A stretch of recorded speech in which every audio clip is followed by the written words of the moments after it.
नमस्कार मंडळी, श्री स्वामी समर्थ. स्वागत आहे तुम्हा सर्वांचं आपल्या मराठी यूट्यूब चॅनलमध्ये. स्वामी महाराजांच्या कृपेने तुमच्या सर्व चांगल्या इच्छा पूर्ण हो, हीच मी स्वामींच्या चरणी प्रार्थना करते आणि आज या नवीन व्हिडिओला सुरुवात करते.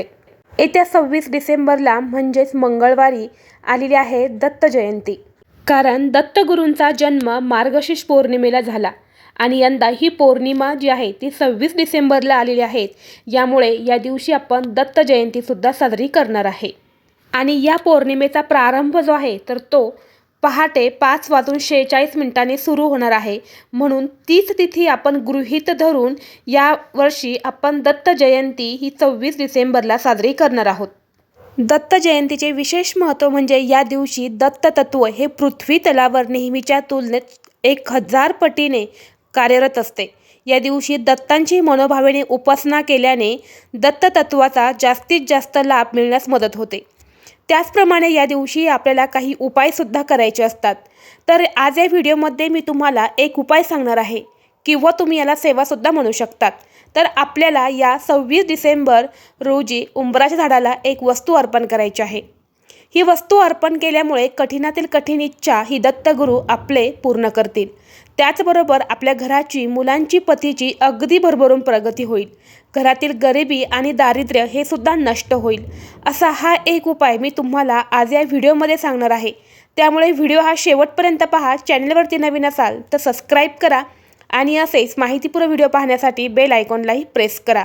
म्हणजे जेव्हा कधी मी नवीन व्हिडिओ अपलोड करेल त्याचं नोटिफिकेशन सर्वात अगोदर तुम्हाला भेटेल आणि तुम्ही एक पण व्हिडिओ मिस करणार नाही. जर आपल्या मनामध्ये एखादी इच्छा असेल, भरपूर प्रयत्न करूनही आपली इच्छा ही पूर्ण होत नसेल, तर अशावेळी आपल्याला नशिबाची साथ हवी असते. जेणेकरून आपण जे कष्ट करतो आणि ती मेहनत करतो त्या मेहनतीला आपल्या नशिबाची साथ मिळावी. तेव्हाच आपल्या कठीणातील कठीण इच्छा या पूर्ण होतात. आता या इच्छा पूर्ण करण्यासाठी आपण कष्ट तर करतो, पण नशिबाची साथ मिळवण्यासाठी आपल्याला काही उपाय करायचे असतात. जेव्हा विशेष स्थितीवरती आपण काही उपाय करतो तेव्हा आपल्या कष्टाचं आणि मेहनतीचं फळ आपल्याला मिळत असतं. तुम्ही बऱ्याच ठिकाणी बघितलं असेल, दत्त महाराजांचं मंदिर जिथे असतं, त्यांचे अवतार आणि जिथे जिथे दत्त महाराजांचा उल्लेख येतो त्या ठिकाणी एक गोष्ट आपल्याला दिसतेच, ते म्हणजेच औदुंबराचा वृक्ष. त्याला आपण उंबराचं झाड असं सुद्धा म्हणतो. आणि हे उंबराचं झाड जिथे असतं तिथे साक्षात दत्त महाराजांचा वास असतो. तर या उंबराच्या झाडाला दत्तगुरूंचा वास असं का म्हटलं जातं? त्यामागे भक्त प्रल्हादाची एक कथा सांगितली जाते. ती आपल्याला सर्वांनाच माहीत आहे. आणि त्याचबरोबर असंही सांगितलं जातं की नृसिंह भगवंत ज्या खांबातून अवतरले तिथे औदुंबराचे झाड उगवले.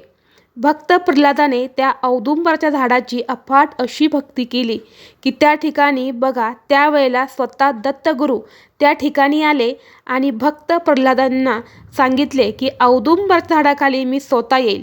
त्या ठिकाणी सरस्वतीने भगवान दत्तात्रयाचा अवतार त्यांनी स्वतः त्या ठिकाणी तपश्चर्या केली.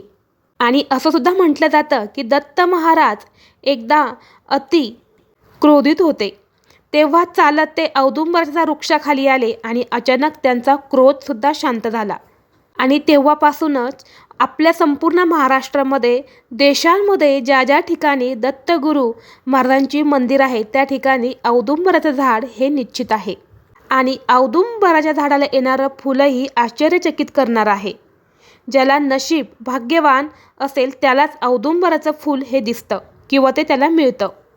आणि जर एखाद्या व्यक्तीला त्या झाडाचं फूल जर दिसलं किंवा भेटलं तर साक्षात दत्तगुरूंची कृपा त्या व्यक्तीवरती आहे असं सुद्धा म्हटलं जातं.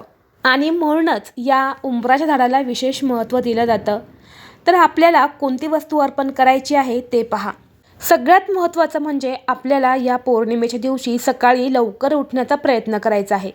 सकाळी उठल्यानंतरनं आंघोळ करायची आहे. आंघोळ केल्यानंतरनं आपल्या देवघरामध्ये दत्त महाराजांचा फोटो असेल तर त्यांची सेवा आपल्याला करायची आहे. त्यांना पिवळे फुलं आणि पिवळे नैवेद्य जो आहे तो अर्पण करायचा आहे.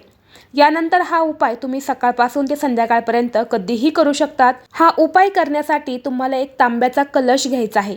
त्या तांब्याच्या कलशामध्ये तुम्हाला पाणी घ्यायचं आहे. हे पाणी घेताना आपल्याला आपल्या स्वयंपाकघरामध्ये आपण जे पाणी वापरतो तेच पाणी घ्यायचं आहे. बाथरूमचं किंवा बेसिनचं पाणी आपल्याला घ्यायचं नाही. हे पाणी घेतल्यानंतर ना या पाण्यामध्ये 2 ते 3 चमचे कच्चं दूध जे असतं म्हणजे गरम न केलेलं दूध या पाण्यामध्ये टाकायचं आहे आणि चिमूटभर हळद आपल्याला या पाण्यामध्ये टाकायची आहे। त्याचबरोबर शुद्ध गाईच्या तुपाचा एक दिवा आपल्याला घ्यायचा आहे आणि एक अगरबत्ती घ्यायची आहे आणि या सगळ्या वस्तू घेऊन तुम्हाला उंबराच्या झाडापाशी जायचं आहे। गेल्यानंतर दिवा हा तिथे तुम्हाला प्रज्वलित करायचा आहे। ते पाणी तुम्हाला या उंबराच्या झाडाला अर्पण करायचं आहे आणि याला 11 प्रदक्षिणा तुम्हाला मारायच्या आहेत। प्रदक्षिणा मारत असताना तुम्हाला जो पण दत्तगुरूंचा मंत्र येतो त्या मंत्राचा तुम्हाला जप करत राहायचा आहे। आता मी तुम्हाला काही मंत्र सांगत आहे, त्यापैकी तुम्ही एखाद्या मंत्राचा जप करू शकतात किंवा तुम्हाला जो येतो त्याचाही तुम्ही जप करू शकता। दिगंबरा दिगंबरा श्रीपाद वल्लभ दिगंबरा या मंत्रास तुम्ही जप करू शकता किंवा फक्त श्री गुरुदेव दत्त श्री गुरुदेव दत्त या मंत्राचा सुद्धा तुम्ही जप करू शकतात किंवा तुम्हाला इतर कुठला मंत्र येत असेल तर त्या मंत्राचा सुद्धा तुम्ही जप करू शकतात आणि या 11 प्रदक्षिणा तुम्हाला मारायच्या आहेत। यानंतर तुम्हाला एक अतिशय महत्त्वाची वस्तू अर्पण करायची आहे, ती म्हणजे तांदूळ। तर तुम्हाला एक मूठभर तांदूळ घ्यायचे आहे। ते तांदूळ तुम्हाला पिवळे बनवायचे आहेत। तर पिवळे बनवताना थोडंसं पाणी शिंपडा, हळद टाका आणि हे पिवळे तांदूळ तुम्हाला करायचे आहेत आणि ते तांदूळ जे आहे ते तुम्हाला उजव्या हाताने या उंबर झाडाला अर्पण करायचे आहे। कारण दत्तगुरूंना पिवळ्या वस्तू या अतिशय प्रिय आहेत, जसे की पिवळी मिठाई, पिवळे फुलं या त्यांना अतिशय प्रिय आहेत। त्यामुळे तुम्ही या दिवशी त्यांना पिवळे फुलांची माळसुद्धा तुमच्या घरामध्ये फोटो किंवा मूर्ती असेल तर तुम्ही नक्कीच त्यांना घालू शकतात। पिवळे फळं आणि पिवळ्या मिठाई ज्या आहेत त्यासुद्धा तुम्ही अर्पण नैवेद्य म्हणून करू शकतात। आता हे तांदूळ अर्पण केल्यानंतर ना तिथे तुम्हाला मांडी घालून बसायचं आहे, दोन्ही हात जोडायचे आहेत आणि दत्तगुरूंना तुमच्या मनातील कठीण इच्छाही पूर्ण करण्यासाठी तुम्हाला मनोभावेने प्रार्थना करायची आहे। त्याचबरोबर आपल्या घरासाठी, आपल्या मुलांसाठी, आपल्या पतीसाठी सुद्धा प्रार्थना करायची आहे। हा उपाय जो आहे तो स्त्रिया, पुरुष, मुलं सर्व करू शकतात।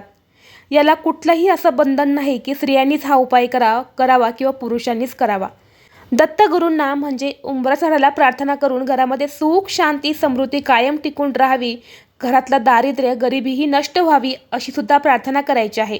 यानंतर या झाडाखालचे ज्या मुळ्या असतात, जे खोड असतात, तिथे थोडीशी माती तुम्हाला घ्यायची आहे आणि ही माती तुम्हाला घरी घेऊन यायची आहे। एका प्लेटमध्ये तुमच्या देवघरामध्ये ठेवायची आहे। धूप, दीप, अगरबत्ती त्याला ओवाळायची आहे आणि ही माती तुम्हाला दुसऱ्या दिवशी म्हणजे बुधवारी सकाळी अंघोळ केल्यानंतरनं तुमच्या घरी जे पण फुलांचे झाडं असेल किंवा इतर कुठले झाडं असतील त्या झाडाच्या खोडाला ही माती तुम्हाला टाकून द्यायची आहे।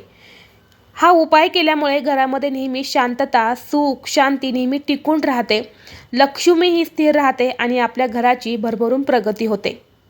त्यामुळे तुम्ही येत्या 26 डिसेंबरला म्हणजे मंगळवारी या दिवशी मार्गशीर्ष पौर्णिमाही आहे आणि दत्त जयंती आहे, या दिवशी तुम्ही हा उपाय नक्की करा। जर तुम्हाला हा व्हिडिओ आवडला असेल तर व्हिडिओला लाईक करा, चॅनलवरती नवीन असाल तर सबस्क्राईब करा आणि असेच माहितीपूर्ण व्हिडिओ पाहण्यासाठी बेल आयकॉनलाही प्रेस करा।